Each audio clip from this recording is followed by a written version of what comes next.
పార్వతీదేవి కాళీమాతలా ఎందుకు మారిందో మీకు తెలుసా? ఒకప్పుడు రక్తబీజుడు అనే భయంకర రాక్షసుడు తన రక్తంతోనే మరిన్ని రూపాలు సృష్టిస్తూ ముల్లోకాలను అల్లకల్లోలం చేశాడు. అతన్ని ఓడించలేని దేవతలు పార్వతీదేవిని శరణు కోరగా ఆమె తన అంతర్గత మహాశక్తిని జాగృతం చేసి కాళీమాతగా అవతరించింది. ఆ క్షణంలో భూమి కంపించి ఆకాశం మెరుపులతో నిండిపోయింది. ఉగ్రరూపంతో యుద్ధభూమిలోకి దిగిన కాళీ ధర్మరక్షణ కోసం రాక్షసును సంహరించింది. ఆమె రక్తబీజుని ఎదుర్కొని అతని రక్తం నేలపై పడక ముందే తాగుతూ పూర్తిగా నాశనం చేసింది. చీకటి తొలగి భూమి మళ్ళీ పచ్చగా మారింది. కానీ కాళీమాత శక్తి ఉధృతమై సృష్టి కంపించగా శివుడు ఆమె ముందు భూమిపై పడుకున్నాడు.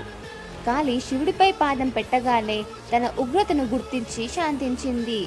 ఆ క్షణంలో ఆమె కోపం కరిగి తిరిగి పార్వతీదేవిగా మారి లోకానికి శాంతి సమతుల్యతను ప్రసాదించింది.